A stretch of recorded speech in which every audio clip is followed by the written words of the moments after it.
τελευταία διόδια για σήμερα και στέλνουμε στην Αθήνα και εκεί 18 Ιουλίου. Έχουμε και ουρά βλέπω εδώ πέρα.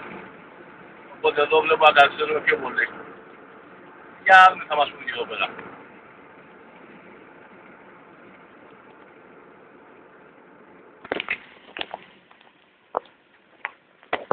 Καλημέρα.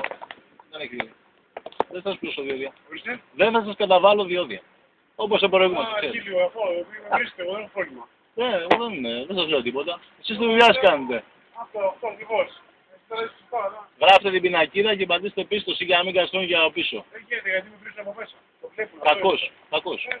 Κακός γιατί έτσι μπορεί να μηνυθεί η εταιρεία για παρακολούθηση κοινωνιών. Να κατεβώ ανοίξω την παραγωγό, θέλετε. Ακόμα καλύτερο. Εντάξει. Μπροστά και αριστερά, ξέρω.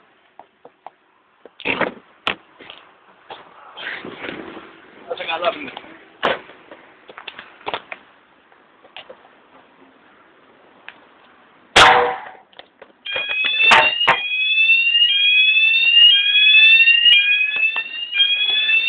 Ευχαριστώ πολύ.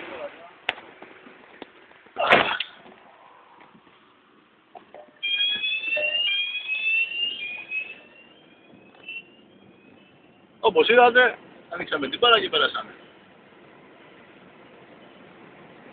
Ακούσαμε και τον υπάλληλο, ο οποίος είπε εγώ μαζί σας είμαι με λίγα λόγια και έμεσα, με βρίζουν από πάνω, δεν μπορώ να κάνω τίποτα και όταν του είπα για παρακόλληση κοινωνιών είπε έχουν φάει, άρα καταλαβαίνετε ότι αυτό το πράγμα που κάνουμε είναι μια οργανωμένη κίνηση και όχι μια αντίδραση μονομένη και ούτε για τα 2 ευρώ ξαναλέω, αλλά για την παράνομη ίσπραξη των διοδίων στην δημόσιο δρόμο.